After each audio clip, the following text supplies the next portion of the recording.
A gleam shot athwart his hard features, as if he were about to indulge in his peculiar laugh; but the joyous feeling, if it really existed, was as quickly lost in a look allied to anguish. It was this unusual mixture of wild and keen mental agony with native simple joyousness which had most struck Mabel, who, in the interview just related, had a dozen times been on the point of believing that her suitor's heart was only lightly touched, as images of happiness and humor gleamed over a mind that was almost infantile in its simplicity and nature; an impression, however, which was soon driven away by the discovery of emotions so painful and so deep that they seemed to harrow the very soul. "You say true, Sergeant," Pathfinder answered. "A mistake in one like you is a more serious matter." "You will find Mabel sincere and honest in the end. Give her but a little time." "Ah's me, Sergeant!" "A man of your merits would make an impression on a rock. Give him time, Pathfinder." "Sergeant Dunham, we are old fellow campaigners, that is, as campaigns are carried on here in the wilderness, and we have done so many kind acts to each other that we can afford to be candid. What has caused you to believe that a girl like Mabel could ever fancy one so rude as I am?" "What? Why, a variety of reasons, and good reasons too, my friend. These same acts of kindness, perhaps, and the campaigns you mention. Moreover, you are my sworn and tried comrade." "All this sounds well, so far as you and I are concerned, but they do not touch the case of your pretty daughter. She may think these very campaigns have destroyed the little comeliness I may once have had, and I am not quite certain that being an old friend of her father would lead any young maiden's mind into a particular affection for a suitor. Like loves like, I tell you, Sergeant, and my gifts are not altogether the gifts of Mabel Dunham." "These are some of your old modest qualms, Pathfinder, and will do you no credit with the girl. Women distrust men who distrust themselves, and take to men who distrust nothing. Modesty is a capital thing in a recruit, I grant you, or in a young subaltern who has just joined, for it prevents his railing at the non-commissioned officers before he knows what is to rail at. I'm not sure it is out of place in a commissary or a parson, but it's the devil and all when it gets possession of a real soldier or a lover. Have as little to do with it as possible, if you would win a woman's heart. As for your doctrine that like loves like, it is as wrong as possible in matters of this sort. If like loved like, women would love one another, and men also. No, like loves dislike." The Sergeant was merely a scholar of the camp. "And you have nothing to fear from Mabel on that score. Look at Lieutenant Muir. The man has had 5 wives already, they tell me, and there is no more modesty in him than there is in a cat o' nine tails." "Lieutenant Muir will never be the husband of Mabel Dunham, let him ruffle his feathers as much as he may." "That is a sensible remark of yours, Pathfinder, for my mind is made up that you shall be my son-in-law. If I were an officer myself, Mr. Muir might have some chance, but time has placed one door between my child and myself, and I don't intend there shall be that of a marquis also." "Sergeant, we must let Mabel follow her own fancy. She is young and light of heart, and God forbid that any wish of mine should lay the weight of a feather on a mind that is all gaiety now, or take one note of happiness from her laughter." "Have you conversed freely with the girl?" the Sergeant demanded quickly, and with some asperity of manner. Pathfinder was too honest to deny a truth plain as that which the answer required, and yet too honorable to betray Mabel, and expose her to the resentment of one whom he well knew to be stern in his anger.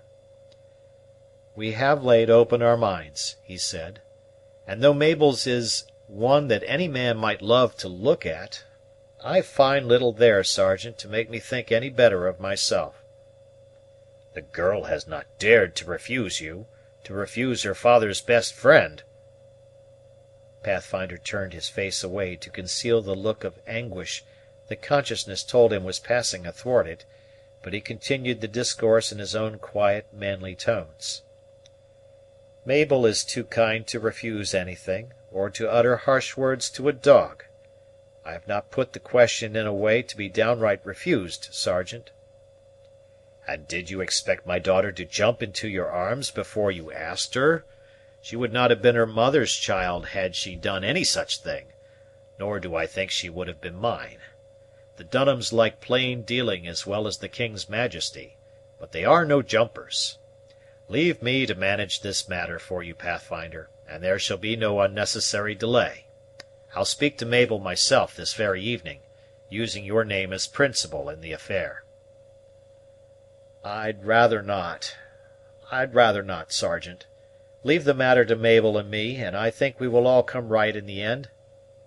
Young girls are like timorsome birds; they do not over relish being hurried or spoken harshly to neither. Leave the matter to Mabel and me."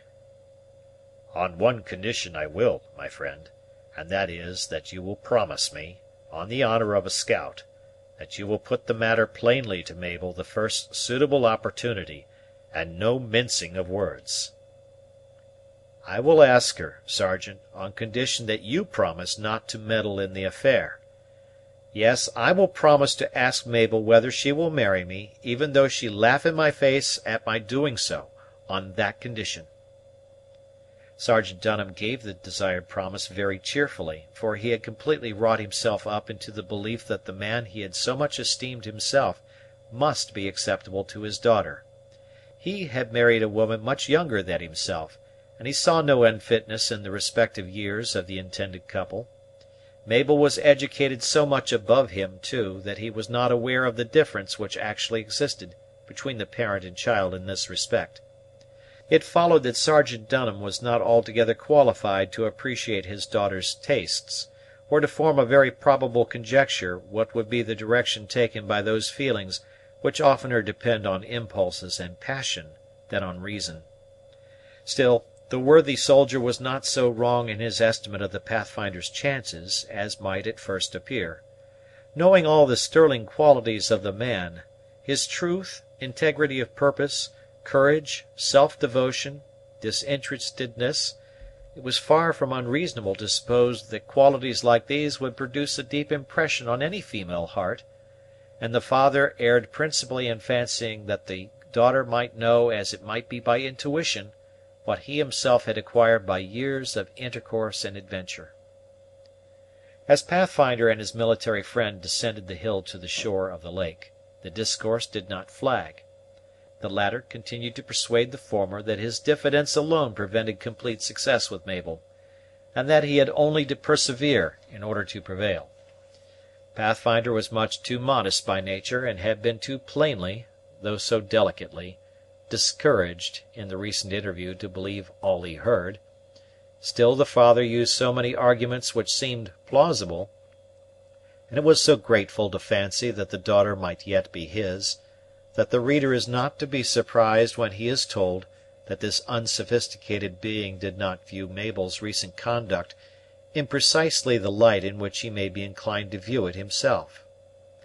He did not credit all that the Sergeant told him, it is true, but he began to think virgin coyness and ignorance of her own feelings might have induced Mabel to use the language she had. "The quartermaster is no favorite," said Pathfinder in answer to one of his companion's remarks. "Mabel will never look on him as more than one who has had 4 or 5 wives already." "Which is more than his share. A man may marry twice without offence to good morals and decency, I allow, but 4 times is an aggravation." "I should think even marrying once what Master Cap calls a circumstance," put in Pathfinder, laughing in his quiet way, for by this time his spirits had recovered some of their buoyancy. "It is indeed, my friend, and a most solemn circumstance, too. If it were not that Mabel is to be your wife, I would advise you to remain single. But here is the girl herself, and discretion is the word. Ah's me, Sergeant, I fear you are mistaken." Chapter